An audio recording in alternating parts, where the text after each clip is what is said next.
Fala, povo, beleza? Estamos aqui para mais uma aula hoje falando sobre pilha de Daniell, que é uma parte muito importante da eletroquímica.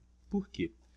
A gente viu na parte anterior um pouco de oxirredução, NOx, e na verdade a gente vai ver que essas reações que têm transferência de elétrons, elas podem ser aproveitadas para gerar energia, que é a pilha e bateria que a gente tem no dia a dia, tá?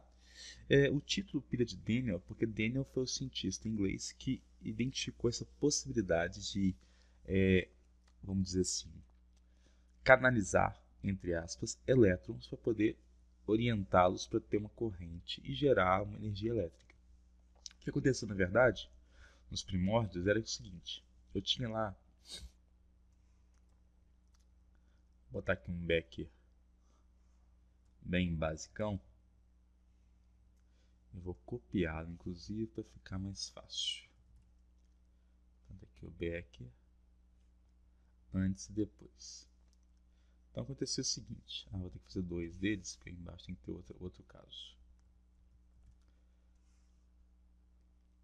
Então olha só, aqui na primeira situação, eu tinha uma solução de um líquido incolor, que era o sulfato de zinco. E aí eu testava e colocava nele uma barrinha de cobre. Cobre é meio... a gente fala cor de cobre, né? Cobre meio alaranjado, uma coisa assim. Vou botar laranja para ficar mais didático, tá? Botava aqui uma barrinha de cobre mergulhado no sulfato de zinco. E aí eu deixava um tempo lá. Vou só botar aqui para vocês poderem ver. Esse aqui é o cobre sólido. O que acontecia? Depois de um tempo, eu ia olhar lá e não tinha acontecido nada. Estava ainda sulfato de zinco, a solução da mesma forma, incolor, e o cobre, ou a barrinha de cobre, estava aqui intacta, sem mudar de cor, sem corroer, inteira, tá? Então, nesse caso, eu via que nada acontecia, ou seja, não ocorreu ou não ocorre reação nessa situação. Não ocorreu e não ocorre, porque se você fizer em casa isso hoje, você vai ver que também não vai ocorrer reação.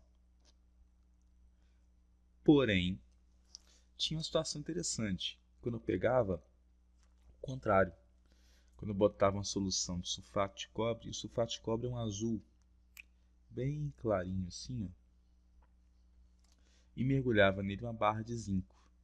Vou botar a barra de zinco da cor azul escuro para ficar mais só didático. Ela não é azul, tá? O zinco é meio prateado.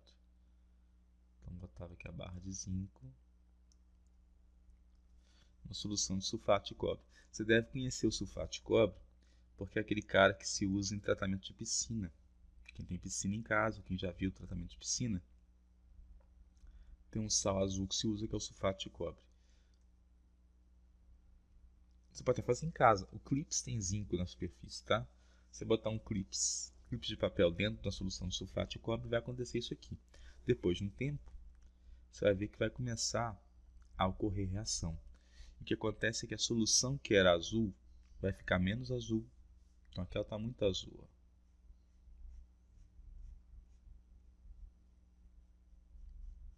Fazer assim para não atrapalhar visualizar. Ela vai ficar um azul mais xoxo, tá? E a barrinha de zinco lá, que tinha um tamanho X e tal, ela começa a ficar corroída. O que quer dizer isso? Vou mostrar para vocês. É como se ela começasse a corroer ou perder um pouco da massa dela aqui, ó. Ficasse despedaçado. Ainda que vai ser zinco, mas o que acontece é o seguinte: aqui embaixo, desculpa, ela despedaça outro detalhe importante. Esqueci. Nesse caso aqui, ó, é comum a gente ver isso aqui. Só que como é pequeno, eu tenho o cobre ao redor, eu vou formar uma camada de cobre ao redor dessa parte mergulhada aqui, ó. Então é como se eu trocasse a massa de zinco pela massa de cobre, tá? Ele vai ficar aglomerado aqui em cima, uma parte cor de cobre. Aí o seu clipe vai ficar um pouco mais, com a cor um pouco diferente. Isso aqui é o cobre sólido que vai grudar na superfície, embora ainda exista zinco sólido também, e uma parte se perca. E aqui embaixo eu vou ter sulfato de cobre, mas uma parte do zinco saiu da barra e veio para a solução na forma de zinco mais 2, formar sulfato de zinco. Ou seja, aconteceu uma reação aqui.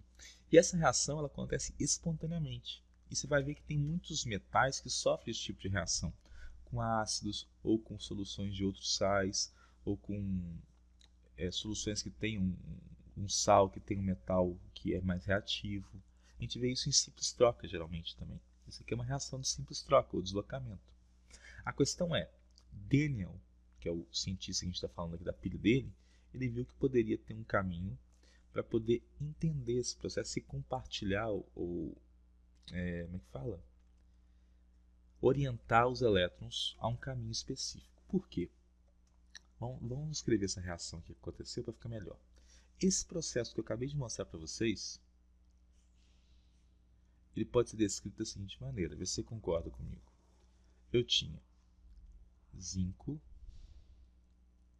reagir com sulfato de cobre 2, isso me formou sulfato de zinco mais cobre sólido, beleza?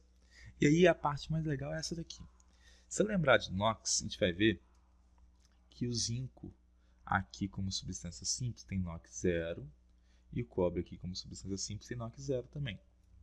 Só que aqui no seu SO4 o cobre é mais 2 e o grupo SO4 é menos 2. Pode guardar que o grupo é só. Os grupos de enxofre, os ânions de enxofre, sulfato, sulfite, sulfeto, sempre são menos 2. Então aqui, ó, menos 2 e o zinco vai ser mais 2. Qual é a grande sacada aqui agora? Houve oxirredução aqui, não houve? O que aconteceu foi o seguinte, esse cara aqui, o zinco, ele passou de NOx 0 para o NOx mais 2. Se ele aumentou o NOx, ele sofreu o quê? Oxidação. Ou seja, o zinco oxidou. Em contrapartida, o cobre passou de mais 2 para 0. Que é um bug que dá de vez em quando na telinha aqui. De mais 2 para 0. Esse mais 2 para 0 quer dizer que ele reduziu, diminuiu o NOx. Então aqui eu tenho uma oxirredução. Só que o grande detalhe que o nosso amigo Daniel viu, que eu consigo quebrar essa reação, isso aqui é a reação global, em semi-reações. E aí a grande sacada que existe na eletroquímica é essa. Por quê? Eu posso escrever o processo de oxidação e redução de maneira distinta. Então isso eu vou chamar de semi-reação, e com a reforma da língua portuguesa é dobrado R, de oxidação, que eu prefiro chamar de SRO, e a semi-reação de redução. Aí você vai entender como é que funciona esse negócio do caminho de elétrons que eu estou falando com você. O que aconteceu? Na oxidação foi o seguinte, o que me interessa aqui é quem trocou de NOx, tá? Então o zinco passou de sólido, com NOx 0, para zinco mais 2, você concorda comigo? Só que ele não perdeu, ele não diminuiu, ele não aumentou 2 unidades a carga dele, quer dizer que teve que jogar para fora 2 elétrons. Na semi-reação de oxidação, ou nas semi-reações, eu tenho que deixar evidente o elétron que ganhou ou perdeu. Na oxidação sempre eu perco. E na redução, eu tinha lá cobre mais 2 antes. Ele tem que ganhar 2 elétrons para chegar a ser cobre sólido. Então, a semi-reação de redução. Quando eu somo essas semi-reações, se é semi com semi, vai dar uma inteira, não vai? Eu chego na equação global, que vai ser o quê? Sempre uma equação que não conta com elétrons. Eu posso cortar elétrons aqui, tá? Chegando no zinco sólido, mais cobre mais 2, dando zinco mais 2, mais cobre sólido, que é exatamente igual ao que eu tinha antes, só que sem o sulfato. Porque o sulfato aqui é só um ânion espectador que eu falo. Ele não participa da redução. Ele está lá, mas ele não participa da redução. Então aqui é a equação global. Beleza? O que acontece então agora? O que o Daniel viu é que esses elétrons que saem de um lugar e vão para outro, que saem do cara que oxidou e vão para o cara que reduziu, podem ser tunelados ou organizados ou capturados para poder fornecer energia elétrica. Eles fazem uma corrente, né? Então ele começou a montar um aparato que seria da seguinte maneira: separar o que a gente chama de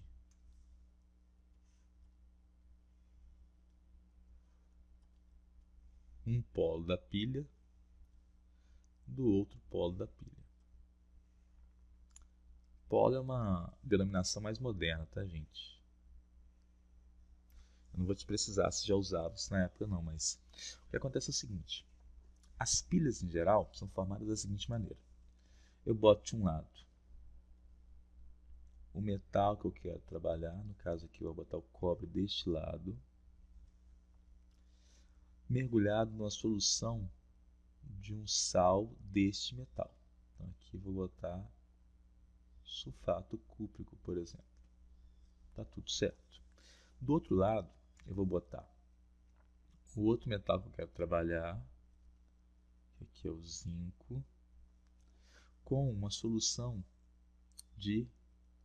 desse metal, caso ZnSO4. Esses pedaços de metal eu chamo de eletrodos, tá? E eles são ligados aqui por um fio elétrico, que geralmente está acoplado a um voltímetro aqui. Lá da física você lembra disso, né? É equipamento que mede voltagem, porque ele vai só medir qual vai ser a condição que vai ter de um lado para o outro. E aí tem um detalhe importante. Por quê? Quando eu faço isso aqui, eu vejo que se eu estou ligando uma parte na outra por um fio, eu consigo estabelecer a troca de elétrons. Porque eu não sei que o zinco, no meio do zinco mais 2, não perde elétron.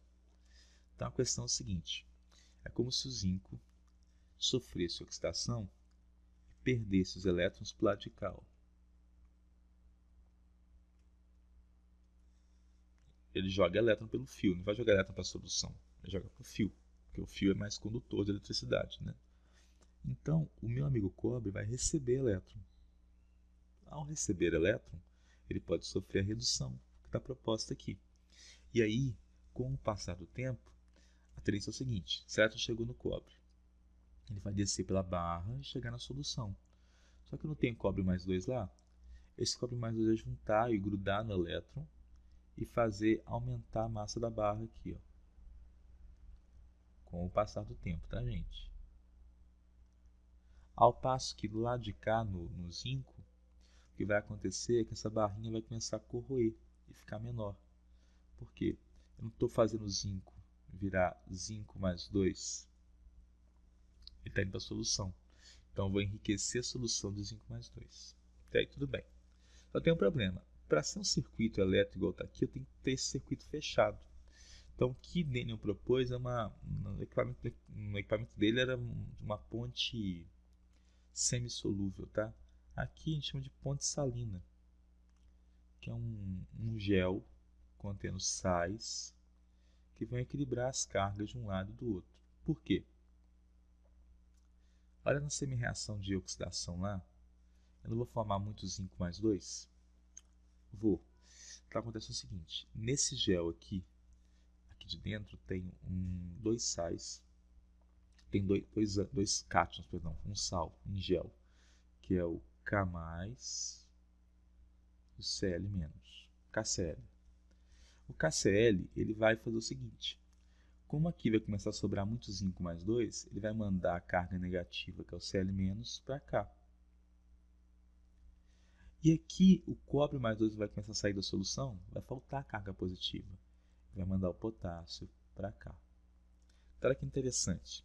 Se olhar o caminho das cargas negativas, eles fazem um circuito. A carga negativa sai do zinco que oxida, vai para o cobre, chega aqui na solução, o cobre mais 2 vem para cá, por isso a carga negativa do Cl- tem que ir para lá para contrabalançar a perda de cargas A. Então tem um circuito fechado. Beleza? Essa é a pilha de Daniell. O que o pessoal mais confunde, o que mais é cobrado aqui, são as denominações dessa pilha. E aí agora eu acho que fica fácil entender. Por quê?